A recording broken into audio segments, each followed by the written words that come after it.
Okay, it's time for Sticky Notes Chat episode. What are we at now? Episode 4? Yeah. Wow, big timers. Welcome to our episode on disasters. Let me tell you what this episode is all about, because that's kind of this isn't like this isn't one of those disaster movies. This is about our experiences having stuff happened to us during research sessions that stopped us from going with our original plans, and then how can you recover from those situations? So I'm here with Cory Lebson and Amanda Stockwell, two other LinkedIn Learning authors who do the same kind of thing that I do on LinkedIn Learning. Also, both user researchers.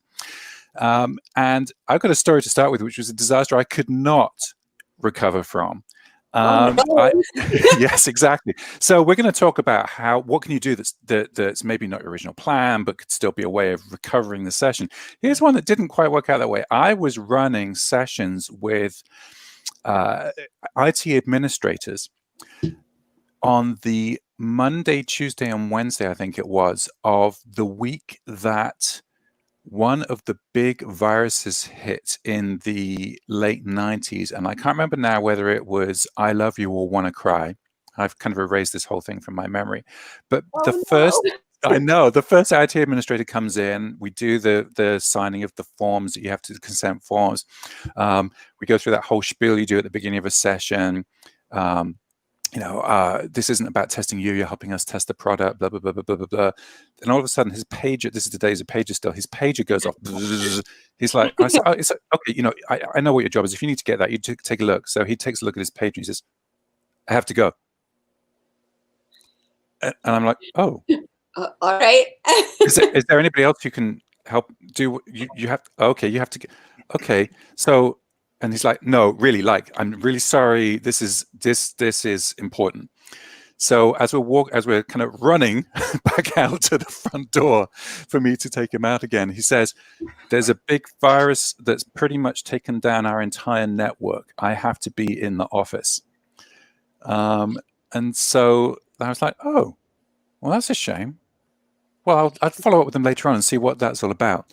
And then almost immediately, the recruiting people in the organization are like, we had a call from somebody who said they can't make it to your session. And we didn't even get calls from the others. It was just like, okay. By that point, we knew inside our organization there was a problem. And that was just the end of it. That was the end of my session. There's not much you can do when you don't have participants for your session that you'd expected to have. What about you two? Anything you've got that can top that one? Well. So first, I'll just start by saying I did 6 years. I actually focused in natural disasters and kind of implications on interfaces and things like that. But then within that period, I was doing a project not related to any of that. It was just completely unrelated. I was in Boston.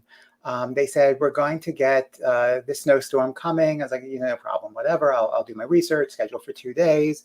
Day one, half people didn't show up. They're getting a little nervous. And then towards the end of day one, they like, oh, we're going to get, I don't know how many feet it was, what they call it. Was it Snowmageddon or I forgot what it was in Boston, where they got like, it was higher than houses, wasn't it? In some places, yeah.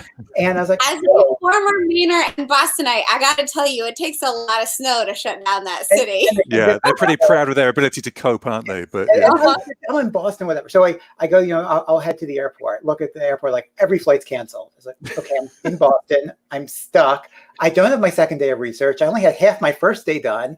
I was like, okay, no problem. I'll take the train. Like the trains start being like, I watch them like cancel, like getting towards mine. Finally, it's like there's a train available. I jump on the train. The train starts going back to Maryland where I am, and then it's like, I'm sorry, the tracks are blocked. We need to back up. And then it goes back to Boston for a while. And we're taking other tracks. I think like 10 hours later, I was home. And very grateful that I had, had my own natural disaster, in research that caused a bit of a disaster. The research was rescheduled and came back, I think maybe 2 months or something to actually finish it. But that probably was the number one for me. Amanda, okay, this is our bragging rights time. What have you got? What have you got? Well, I don't exactly have either of those two things. And actually, one of the things I wanted to kind of point out is that there's like disasters with the studies themselves, right? Like participants can't show up, technology doesn't work, that kind of thing. But then there's also just like personal or life or like other kinds of disasters. So the one particular comes to mind. I actually think the study turned out okay, but it was also in Boston. I was meeting Cory, and we were staying at a hotel very, very, very close by where we needed to be, but they lost my reservation. And it was the same night that I believe the Bruins were in like a final playoff or something. There was some sort of big sporting event such that there was literally not an available hotel room in the Boston metropolitan area. And I arrived at about 10 p.m. the night before because my flight had been delayed. We've got this cardboard box for you. Yeah. So I took a car to a several miles away sketchy beach motel for one evening. I switched to a slightly less sketchy Airbnb the next day. And then fortunately, the last day that we were there, we were able to get into the hotel where I was originally supposed to be, which by that time, though, although when I had booked the room, it was like $150 a night, they wanted to charge like $1,000 because it was suddenly very popular. So we had three nights while we were there conducting research, and I stayed in 3 different places. Which, of course, is always great for your sense of mental composure, isn't it, during that time? Yes. Yeah. And your rest and your ability to like focus and all of that kind of thing. So yeah, it was not ideal, but we made it through. Okay, I think you two have got some pretty awesome stories there. Yeah, at least I didn't have any kind of personal suffering involved in mine. I could just be like, well, guess we're not doing that one then. Yeah. No, I feel like there's definitely been quite a lot of those personal suffering, from birds hitting engines during research, where there are no other planes. Were you researching on an airplane? Were you in Montana? So, yeah. So the full context: we were not in the plane. We were on the ground waiting to leave. But the plane couldn't take you where it needed to go because it had a bit of a bird incident. Yeah, right. Yeah. Turns out that they put pizza through the Helena Airport security line. FYI, if you ever get stuck, you can order a pizza. There wasn't any food. Okay, good to know. Yeah, this is a funny little. There should probably be some kind of website that's set up by user researchers of all the crazy stuff you can do and all the places you get stuck when you can't do your research. Yeah. So I mean, I guess we started off with our worst possible moments. I have another one before I forget, because this might actually be worse. Okay, come on then. You're already in the lead. Come on, what have you got? Just wait. So similar, Cory's snowstorm reminded me. I was going to Tampa to get on a cruise ship for a client of mine. Stop. I was going to get on a cruise ship for a client. I was working on a cruise ship. So, okay, cruise ships aren't exactly my favorite way of spending my time, but I'd imagine, already it's like, some research is so... It wasn't like I was researching the umbrella drinks. I was working for the company that provides the payment system for workers on cruise ships. So you were behind the scenes, yes. Yeah, I was below the sea most of the time. But however, so we had worked it out that we were going to get, and because my client is not the actual cruise line or was not the actual cruise line, they had to coordinate with their contacts on the cruise line to get us onto a ship, all this stuff. It's very important that you be there because cruises, obviously, they just leave when they leave and you can't really hop on later. So there was a snowstorm coming. I live in North Carolina where we are not very well equipped for the snow. There was a big storm coming. So I was like, well, why don't I go ahead and leave the night before? and hopefully I'll get there on time, and I can just spend an extra day in Tampa. So I did that, but in order to change my flight, I had to take what had been a direct flight and get a connection. And I made it to Atlanta. I got out of North Carolina, but then I got stuck in Atlanta overnight. It gets better. I mean, Atlanta's not a bad place to be stuck, but yeah, still, yeah. No, but it was the situation where I kept thinking my plane would leave, so kept thinking, kept thinking. Finally, it's about midnight, and they were like, "Yeah, no." So anyway, eventually the next morning, I make it to Tampa, and I'm just doing a little bit of prep, trying to like wrap my brain around the client work. And I was not working on the booking system at all, but I went into the booking system to see like, okay, exactly where is this dock and what time do I think I need to leave, etc. And it turns out that we had been booked on a cruise ship out of New Orleans, not out of Tampa. Oh. So I'm in the wrong city. And for anybody who's not really familiar with North American geography that much, yeah. we're talking, I mean, if you're talking about a map of America being this size, we're talking about that much of it, pretty much, to get across. It's a good couple of states to cross, and it's, yeah. Tampa. Here, yeah. If my finger is Tampa over here. New Orleans is about here. Yeah. A several-hour plane ride away.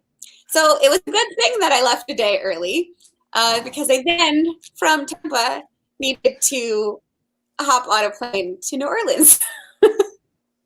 Oh my goodness. Eventually, I got on the cruise ship where I was intended to be, and it was actually good that I had checked because I had a colleague joining me who had intended to fly to Tampa and did not get on that flight. Got on a different one. But so I began what is already, so again, I know it sounds like a fun thing, but working on a cruise ship is actually very intense. The hours are extremely long. So I began my week on a cruise ship with about 24 hours of awake time. So whoa. Yes. I think that raises the kind of the issue of starting research when you're all discombobulated. Like you're like, oh my God. And then the first participant walks in, you're like, hi, how are you? Thank you so much for coming. You're like, oh, I'm falling asleep. I can't focus. And it's a skill for any researchers out there, who are kind of starting. Be prepared for that. Like this, particularly for the in-person research where you just kind of participants walk in, you have to set the tone, and the tone is not, oh, it's awful. It's awful. It's, oh, hi, how are you? I'm so glad you're here. No, I'm not. I want to go back to sleep. Yeah, it's funny, isn't it? I mean, we do everything to try and make our participants as comfortable as they can be, even if that means kind of, I don't know, drinking 5 extra cups of coffee just so we can stay awake during the session. The mental gymnastics and the physical kind of bends we have to put ourselves through just to make this stuff happen. Yeah, just to make it work for the clients. But oh, poor us. I mean, it's what we've chosen to do as a job, I guess. So yeah. So those are, I mean, you actually, Amanda, you managed to recover from that one. You managed to actually get there, and that was through planning. That's because you'd actually said, I'm going to give myself an extra day to make this happen. And I better actually double check all the travel plans. It's one reason why I really, really try to do my own travel plans as much as I can. There are some clients who kind of insist on doing it for you because it's easier for them to do it through their booking system and they get better rates and stuff. But wherever I can, I try and do I'm a bit of a control freak like that. I prefer to do my own travel booking. Not sure about you two. What about you? Yes, I definitely prefer to do my own travel booking. I get all kind of nervous when the client's like, we'll book you. And are you going to book me on the cheapest flight? But some of the cheapest flight has like 7 legs and you're going, but also the idea of a recovery day. I mean, if I'm going, if I'm within the US, I'm only going like 1, 2, or 3 time zones, I'll just add a lot of buffer time, hopefully an overnight just in case. But if I'm going like 5 or more time zones, where I need recovery, I'm just going to say, I say to the client, I'm like, hey, we need to build in a recovery day. And they're like, oh, well, it's extra, but well, it doesn't matter. If you want this research to go well, there's got to be time to sleep in. It's not like I'm charging them to sleep in, but there is there's a hotel charge. There's per diem, things like that. So right. Yeah, Amanda, do you book your own travel? Yeah, 1,000%. And again, I try to do the same thing in terms of leaving myself some wiggle room. I am notorious for trying to pack too many things in at a time. That time that we were in Boston and I was in 3 nights, I was flying to Belize the next day for vacation. So I'm a little bit notorious for that, but I think it kind of goes to one of the reasons I like to book my own travel and stuff is because I like to have a little bit of control over how much buffer time and learning which airports I can connect through fairly easily if I'm traveling somewhere. And I think it kind of just goes to a more general sense that what seems like a very gracious recovery from some disaster is actually from like planning well and years of having things not go so well or learning from mistakes or learning from situations that haven't worked out so well and taking time to really kind of yes, it's worth it for you to pay for an extra night in a hotel or for this flight that gets in earlier or whatever, because it makes a big difference in the quality of research you're able to do when you're there. I think also there's something about learning how to travel too, about packing light, only having carry-on if you can, and learning how airlines work. Like, oh yeah, my flight's been delayed, and they're just trying to keep me at this gate as long as they can before they actually cancel it. So let me right now get on the phone with the central booking place and find another flight, even if it's with another airline, because they can do that and they will do that if they have to do that. And it definitely helps if you're doing a lot of travel for work and you end up with some kind of frequent flyer status too. So yeah, there's all these things that you learn after doing this for several years that really help you work the system to your advantage, so that when you do find yourself in trouble, you've got the experience of working out how to get out of trouble again. Right. And I think that's true not just with travel, but I think that's true with every aspect. Is when you get in trouble, and you will get in trouble, something will go wrong. And it's not, we started by talking about like disasters that kind of like, that's the end, that was it. A lot of disasters they start, and then you need to stop them and regroup and continue the research, no matter how crazy, no matter what's happening, no matter how wrong the participants have been recruited. It doesn't matter. Whatever happens, you regroup and you keep going, and you smile for the stakeholders or the clients or whoever it is, and you put on your calmest demeanor. Keep going. And then at the end of the day, when you're alone, you say, oh my God, I just survived this. This was such a pain. It was so I need beer. Yes. Yeah, exactly. Yeah, for sure. And that's a good point, that like we've been talking about sort of travel disasters, but I've had also plenty of other sorts of disasters of prototypes not working or technology not working, or, and I think it kind of goes back to that. All the things now that it looks like I easily recover from, it's probably because at some point it has gone actually wrong. And I've learned over the years to be like, I have 3 ways to back that up and 2 ways to share screen and all of that kind of stuff. There's lots of disasters that weren't because of preparedness and kind of making sure that you're equipped for a lot of the ways that things and because of previous pain to some degree as well, right? Yeah. So I mean, Cory already mentioned some of them. Participants have not been recruited to what they need to be. They're not the right kind of people. Then things like the system that you're supposed to test for some reason isn't ready or isn't accessible. And then I mean, just Amanda, like you were saying, the stuff that backing up things, communicating during the session, having the equipment that you need to run the session, all those kinds of things. And I'm thinking through that list, and I'm thinking about times where all those things have affected me and how I've been able to recover from them in certain ways.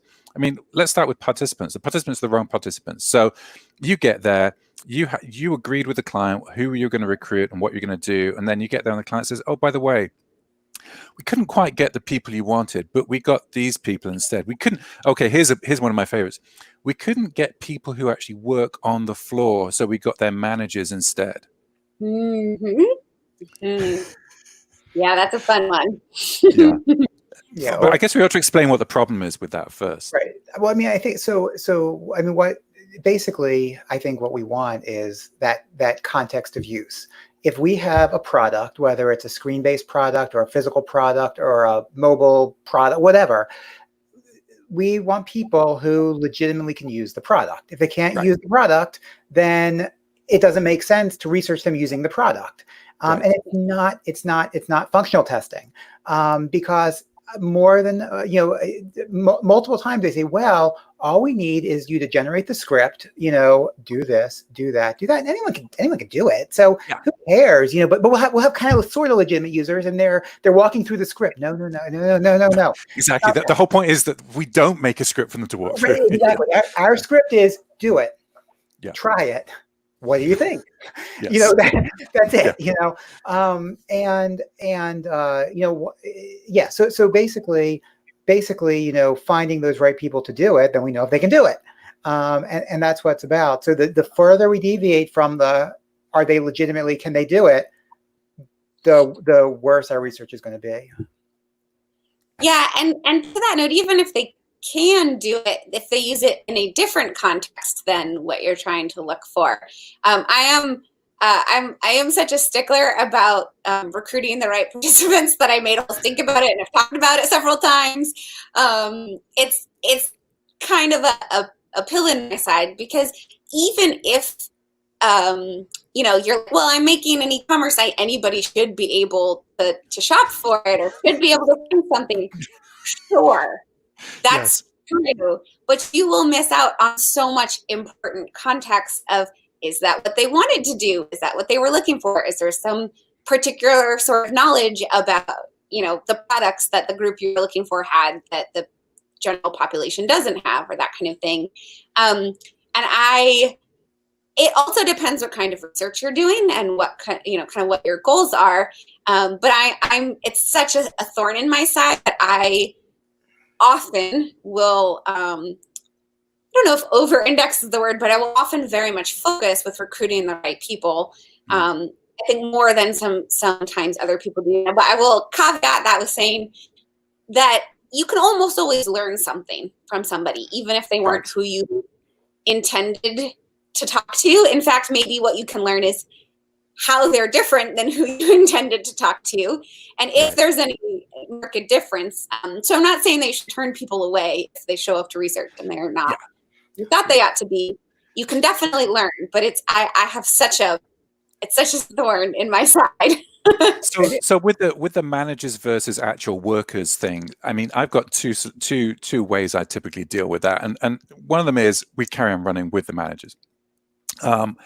But often you're not really going to get what you needed, because the managers used to do the job. Now they know what management wants, and they've got a different set of tracking goals and a different set of ways of thinking about the system. They're probably people who got really good at using the system, which is why they got promoted to being a manager, a floor manager of the set of people. So their motivations are different and their skill levels are different from the people you wanted. And it might be okay to use them as, for instance, a benchmark of how quickly somebody can get through the system when they're really motivated to use it, which isn't necessarily how people are going to be who are using it on a regular basis.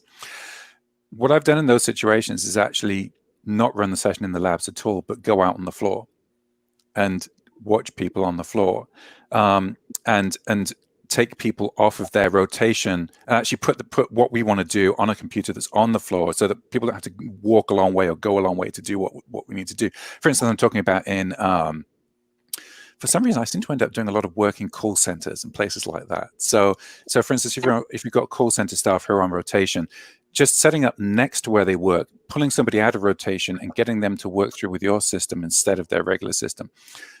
You don't have to keep them for as long as you regularly would for a whole usability session. You might not have the time to do that, the opportunity to do that.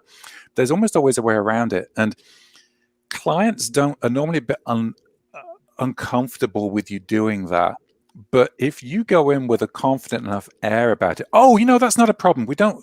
This isn't the end of the world. Let's just go over here and do this. And you're walking as you're already going, carrying your laptop with the system on it. Look, it doesn't matter. No, don't just come with me. Come with me. It's okay. I found that actually, it's a bit cheeky, but it can work if you're confident enough to do it. It goes back to that like smile and figure it out. Yeah, I mean, if you've just had the flight from hell to get there, and you're like, oh God, this is the last thing I want to deal with. Yeah, it might be beer time at that time in the morning already, but no. Something in your coffee. I think adaptability, not just in terms of like I'm tired and whatever, but and this is hard for new researchers, and maybe even sometimes for experienced researchers, but being able to adapt to whatever the system is or whatever the people are or whatever happening, just because you had a plan, and it's great to have one, doesn't mean you need to stick to it when you get there. Sometimes it's subtle. Like I was doing some usability testing for a marketing website a while back, and there was kind of existing users of one product, existing users of another product, and then people who were sort of just exploring. But it turned out one of the big findings was that the definition between the two products wasn't all that clear, and what people had self-identified as having used wasn't totally right. And the first, kind of time that happened, I was like, well, I'm just going to abandon the script. Like, none of these questions are pertinent to you. And it's sort of that flexibility of being able to read what's happening and making a quick choice about, well, what can I do right now with this particular person in this particular instance, whether you're on the floor of a call center or even just on like a remote call with somebody or whatever it is, what can you learn? And also how do you kind of reframe that so you can go back to your clients and say, well, we didn't get exactly what we thought we did. Yeah. Here's what we got. So I throw in there, I think there's two kinds of participants that could arrive. I mean, besides the ones that are actually the right participants. There's one set of participants that arrives are not the right ones, but you can work with them. You're like, and also, by the way, I like to keep a real-time chat with a client, being like, okay, now I am going to talk about this, keep them informed. Why am I going off script? And go with it, and talk with them. The other kind is the kind of participant where you're like, it's not happening. It's just not happening. I can think of one story where, we were doing a study of adults, older adults without health care. It was related to the Affordable Care Act and such when that first came out. And a man walks in, first of all, his caregiver brought him in, which was perhaps a tip-off. And then it turned out he had very serious dementia. And so I tried everything. I tried, reframing, working with it. Nothing was working. And finally, I'm like, you know what? Thank you so much for your participation. This has been wonderful. It was like after 10 minutes. And I'm like, here's your incentive. Bingo. That's the important thing. They turned up. They get the money. They definitely get the incentive no matter what. They even if they scammed you, they get the incentive. No matter what.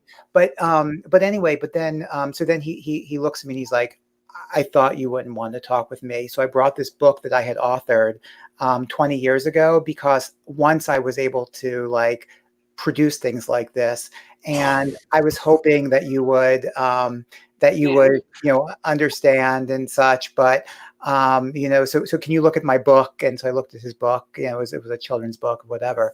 But it wasn't going to happen, and you have to deal with that too. Yeah. But the number one thing I would say is you've got to set client expectations before, and not just client or stakeholder if you're in company in-house. And we got a question about that. Are you able to write in the contract with your client the requirements about who needs to be recruited? Yes and no. Exactly. Yes, you can. That doesn't mean you'll get them. Well, no, but it's also like yes, you can write in the contract, I will manage the recruiting. It doesn't mean you have to do the recruiting, because you can always subcontract or deal with the in-house recruiter, whatever. As the researcher, you should be writing a recruiting script, basically a screener for the recruiter to use, whether it's you or somebody else, or even electronic, although electronic, sometimes more people get in that you don't want. But ideally, I'd say you want a manual process. But you have got to take some control of that. And then you don't even know when you write the contract, you usually don't, or if you're in house, you don't know when the project starts exactly who you want, but that's what you do as a project. You hammer out who you want with the stakeholders, and then you make the script for the recruiter, the screener, and you take control of that. And then that could give you more power to affect change or affect the right people. Mm-hmm. Yeah, it's not necessarily the contract. I mean, the contract, everybody has the right intentions coming into this typically. They're not trying to give you the wrong people. It's just, yeah. If people want to know more about recruiting scripts, actually, okay, course plug time. My course on usability testing has a whole section on recruiting scripts and how to write one that walks your recruiters through the process of identifying whether somebody's the right person for a session or not. Yeah. I mean, so even with the best intention in the world, even if you do get people who are right, I had a guy come in and it was pretty obvious. He actually didn't look drunk, but he was acting drunk. And after a couple of minutes, he was like, oh, you know what? It probably wasn't the best idea to come in immediately after having my wisdom teeth out. And he'd literally come from the dentist after having 2 wisdom teeth extracted. Oh my God. Ouch. And I mean, he was... I'm not sure they put him out for that, but he was definitely not completely with it. Definitely not. I've definitely had participants who were high, and in some ways they were really good sessions. You could do it then. You could do it you could get through it anytime. So yes. Yeah. I had a particular participant who was drunk, told me proudly shortly before asking me on a date. He was approximately my grandparents' age. So I would also kind of point out that there might be people who are the right fit for your study in that they, do in fact use the kind of software you're looking for, or they do have the right qualities, but not every participant is going to be appropriate or respectful or so I think that's something else to look out for. It's something that I'm particularly aware of when I'm doing research by myself. Mm-hmm. That you have to be prepared for whatever crazy stuff is going to come out of someone's mouth. And you need to have some sort of grace and poise to redirect as best you can, but also to Cory's point, to cut and run if you need to. Yes. And to end sessions as gracefully as possible and safely. It's something that you have to be aware of when you're doing pretty much anything, particularly in-person research by yourself. It's the thing. I mean, in a lab environment or an office environment, there's other people around typically. One thing I do not do is site visit research where I'm going into people's homes or ethnographic research on my own. If I'm going to be in a private place with somebody else, there's several reasons for that. One is I want somebody there to be a witness to what I'm doing, but I also want somebody else there to be part of, to make it more of a social interaction than potentially a one-on-one interaction where people could misinterpret that. Right. Well, I mean, when I set up research, I try always to have at least a team of 2, just as general best practice. I just think it's just all around for many reasons, including the backup plan in case I have a coughing fit even, something, yes. But there's just so many reasons that if you can have a team of 2, build, whether you're internal to a company or a consultant, build that into your budget. Particularly for in-person research. Yeah. And it's not, you're right. I mean, it's not just for safety or that kind of assurance. I'll often try and take, if I'm doing site work, I will do my best to try and take somebody from the client with me, because it's a way for them to really experience. I find that when people do that and experience it firsthand, it really drives home to them how different their users are from them and from what they expected their users to be like. And it gives them stories they can take back to the rest of their organization to say, no, really, we did this thing and we saw this person who did this and it was so different from what we expected. So they've got real stories they can use. But like you say, Cory, having 2 people who are practitioners is brilliant, because you might be caught in Tampa rather than in New Orleans. You might be having a coughing fit. Anything could happen. And it's another form of redundancy is the wrong word, backup for everything you're doing. Plus, there's one person behind the scenes who can manage the client and say, look, I think you can probably tell why Cory's going off script right now. But it's okay. Cory's good at this. Right. Well, just for any number of reasons, I think having two people is good. And also, I'd say having those two people visible, because it's easy enough whether you're, on the ground in some random place where you could stick them, make them invisible behind the scenes, stream whatever. I do my best to have those two people, me and another person, both visible to the participant. It somehow keeps things in control a little bit better in a way that there's a backup. I mean, again, the backup plan, but for me, I feel like that redundancy really helps. I think it used to be. I mean, I remember when I first started out doing usability, we had boxes of equipment. We'd take places and we'd set up cameras and we'd set up monitors and we'd have somebody looking at monitors with these big SVHS tape decks that we were recording things on. And back where we were in the office, we'd had one-way mirrors and big labs that we did all this stuff in. And that was almost an impediment to doing what we did. I found out subsequently. I mean, the technology's moved on a bunch since then. But now we've got much more ability to be flexible in what we do. And to, for instance, have, like you say, Cory, both the researchers sitting in the room, maybe somebody's sitting in the far corner away from the participant, but they're still in the room doing what they're doing. We're not relying on them being behind the scenes, messing with all the stuff that we've got and all the technology we've got to try and record the session or whatever. Yeah, no, I definitely hear you. I remember being very stressed by even we had what was called Lab in a Box. Yes, you had one of those. Yeah, those were expensive. Yeah. Where I think it was it was like this metal box, and there was I remember using the high 8 version where you had to align and you had to adjust the mixer, and then you had to press a button, and then you had to press the timestamp button at the same time, or else the timestamp would be off, and it was like, and then if you messed up, like you're recording every time, I'd be like checking the recording. Did it work this time? Did it not work this time? Yeah. Oh my God, that was that had its own little set of disasters with it. Like and that kind of technology was more aimed at technologists than at people who wanted to run research studies. And now I think we've got to the point where the technology is easy enough for us to not have to think so much about that for running the studies, which is amazing. Also, you can carry it in your pocket rather than carrying it in an extra case, which meant you had to check luggage for flights. Yeah. Yes. It's also less intimidating, I think, for participants if they see you show up with, your phone and a electronic pen that takes notes for you. That feels very different than if they see you pull up with a briefcase of gear.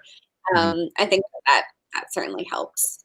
Wait, are you using one of those pens that takes notes and then makes them digital later? That also, I think, qualifies as a disaster that I've had very poor luck with the one that I had. So if anybody has any has had a good experience with one of those pens that they particularly like. Paper and pen. Yeah. But I liked writing it down, and then it recorded the audio, and you could make like, a little star or whatever, so that if there's a part of the conversation you particularly wanted to go back and listen to. I quite liked that when it worked, but it didn't seem to work all that well all that often. Oh, you early adopter, you. Yes. I know. Yeah. So we've talked about recruiting disasters. We've kind of begun to touch on technological disasters, and I think really those disasters are less disasters these days. If your camera dies, you can still run the study, unless you're remote. I mean, and remote has its own set of issues that we can deal with in a separate session. But what other sets have we got? What about when the product you're supposed to be testing is not available to you for some reason? Either you can't get into it because nobody gave you the passwords, or because it's down that day, or because it was a beta release and all of a sudden the staging platform they put it on, somebody wiped it overnight or something like that. All of those have happened to me, by the way. Yeah. Me too. I never had to wipe overnight, but yeah, I mean, I've had servers go down in mid testing, and I've lost half a day of research, because it goes down mid one session at noon. We get through 30 minutes, that's it, and then the rest of the afternoon gets canceled. And what I'd say to that is, ultimately it's only money and time, and ultimately, particularly when it's the client system or the internal system, maybe it's a little more money for another day of testing. Maybe it's a little more of your time as a researcher. But sometimes you've lost a day, you've lost 2 days. The snowstorm example, the day was gone. There was a whole new set of travel, and a whole new flight up to Boston at that time. But it's really just saying, sigh, take a sigh, and okay, I'll spend a little more money, I'll spend a little more time, and I'll still get it done. Yep. Yeah, Yep. As long as you're not flying to Belize for a vacation the next day, right? Yeah. Yeah, I think it depends what the issue is too, and sort of what the expectations are from the client or the internal stakeholder. And it's kind of in how you manage that. Also, it's if you have learned something, but the second half gets cut off, like maybe you can do a preliminary report and make some recommendations and suggest, doing longer research later, or doing another round of things after a first group of things have been, kind of worked on or worked out. I have had, I have showed, literally like taken screenshots and showed a PowerPoint presentation of things instead of a working prototype that happened that crashed about 10 minutes before a session was supposed to start. We had an extra long interview at the beginning of the session to give the team some time to send me to run around and make it work again. Yeah. The faux prototype. No, I think you have to be prepared to be flexible and to work with what you have. And if you really truly have nothing, if you're supposed to be doing a usability test, you're supposed to be showing people something, maybe you can still interview them about their needs or their motivations, or you can probably, maybe you can, we had been meaning to run that card sort, like maybe we should do that now. Like you can probably find some way, particularly if you've recruited a set of people who are hard to get in contact with. I really recommend trying to find some way to get value out of the sessions, even if you can't show what you were intending to or interact with what you were intending to, because it's easier to get a little bit of value and then make a case for more than it is to just throw in the towel. Oh well, yeah. Oh, your fault. You suck. Yeah. So, nobody, and particularly as an outside person, like as a consultant, even if that's true, it doesn't do you good to tell that to people. So in the past, what I've done is, I have asked participants to run through the set of tasks that we had planned for our system with a competitor system. Have you ever done that? And now, obviously, there are some clients who are a bit antsy about doing that. Typically, there should not be a problem if it's a publicly available system. You are just basically doing competitor testing. There shouldn't be any problem with it. Some clients get a bit worried about whether there's some kind of issue with industrial espionage or something like that. Believe it or not, you probably have a competitor insights group inside your organization already, so you're already doing that. But yeah, it might be an issue for some organizations, but typically it's not a problem, and you can learn a lot. It's not like you're trying to copy what they're doing. You can learn from their mistakes. So you can actually get a ton of value from having somebody do your set of tasks with a competitor product. And we've actually learned more from that than we might have done from just an iteration of the product that we were that the client was developing themselves. Yeah, I mean, sorry. Yeah, go ahead. No, go ahead. No, I was going to say, so with respect to what you're saying about doing this, changing it up, both of you changing it up. I do want to point out that I think what we're talking about is the more formative, more like design research. Oh, yes. I can imagine someone listening and saying, but what about the power of the large data set? but each participant, and this is really every bit of research I do, particularly, and qualitative exclusively or almost exclusively, is each participant is a special set of data, and that's okay. And the other thing is, iterative studies are awesome, where we've got a set of participants, pause, do some changes, do another iteration. But in my world, most of the time, it's like a one-time project. Do research, get results, maybe research a couple months later. And Amanda's point earlier, if you're forced to do this iterative study, that's not a bad thing either. Even if a data set of like 3 people, it's all good. And that's the beauty, I think, also of this kind of early on, design research, qualitative, kind of very formative approach that we do. And to be clear, there's still rigor associated with that.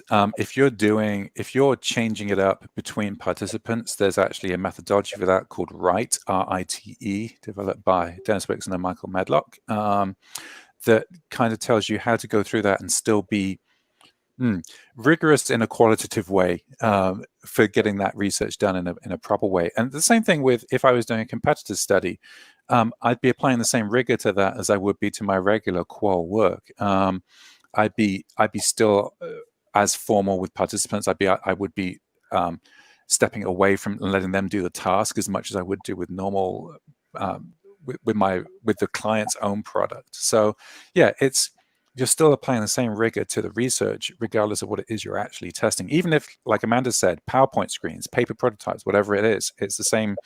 You're applying the same rigor to it. So yeah, did we miss anything out in terms of disasters and how to recover from them? We're getting to the end. We're getting to the end of the time we should be spending online. So is there anything else we should be saying to people? What would your parting thoughts be to somebody about dealing with disasters in your user research? Cory?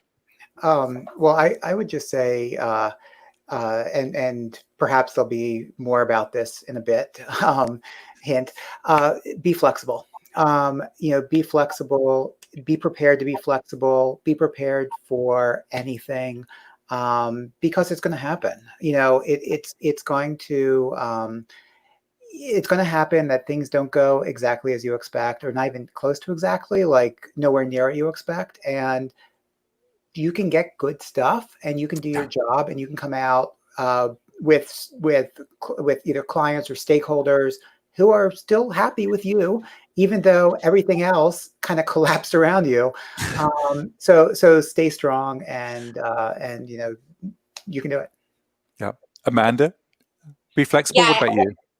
I very much echo that, and I would say to balance being flexible with being rigorous. I'm all for rigor, but I am also all for pragmatism.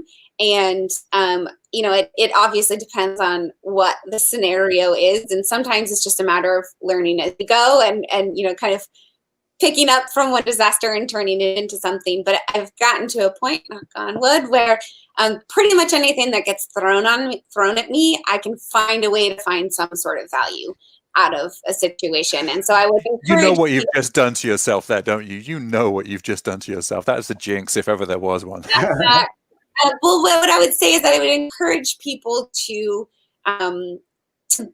balance that, that sort of rigor with pragmatism, and to try to look for value out of whatever situation they're in, even if it feels like an utter failure, because it was different than what you planned. I really recommend people, kind of looking for what they can get out of something, and whether you're, exhausted from flying all over the place, or the prototype isn't working, or the system is down, or things didn't get recorded, or the screen share isn't working, there's almost always a way to get something good out of a session. By the way, we didn't even talk about like unmoderated testing or like much quantitative stuff. We could probably, towards the end of time, we could probably have a whole other conversation about that. But even in those circumstances, I was recently running a survey that the data got very messed up. Through no fault of ours, the collection wasn't working properly, but we still were able to look at what we did have and find valuable insights from it. So I would just kind of say, on top of being flexible, really find a way to find value no matter what happens. Yep. And I mean, so the other thing that I would summarize as well was something we covered was be prepared. If you're prepared up front, all of the being flexible, being rigorous, all that stuff becomes much easier because you've thought about what your backup plan is. You've thought about what you're going to do if things go wrong, and you've potentially got that extra set of batteries you need for the video camera, or you've got the extra internet connection, or you've got your Wi-Fi on your cell phone as your backup, or all these other things that you do. That can help you be prepared to deal with the inevitable disasters that happen when you start running this kind of research. Okay, I think we better leave it at this point. Thank you both, Cory and Amanda, for being part of this again this week. This was a good one. I enjoyed this, and we had a lot of people watching. I hope we get a lot of people watching after the event as well. If you're interested in if you're watching this now or later, remember, you can always find out more about this particular session. We'll add some links, for instance, to some of the things we've talked about on our website, stickynotes.chat. You can always get in touch with us through LinkedIn, through Twitter at StickyNotesChat, or through email. Yes, we have all those forms of communication. Chat at stickynotes.chat is our email. You'll find all of that information at the stickynotes.chat website. Should we tell them what we're talking about next week? Let's do it. So next week, back to our regular time slot of 10 Pacific, 1 Eastern time, and we will be talking about change. There's always seems to be some new buzzword in user experience. Are you whatever. So, and I mean, even user experience, we never used to call it user experience. It used to be like user research or usability. Some institutions around this, or associations around this, have even changed their names to deal with new buzzwords. Enough on that one. But what really changes? What really changes? Is it all the same as it was 20 years ago, or have things actually moved on? So that's the topic for next week. And until then, thank you very much for watching. We'll see you then. Great. Thank you. Bye. Bye, everyone.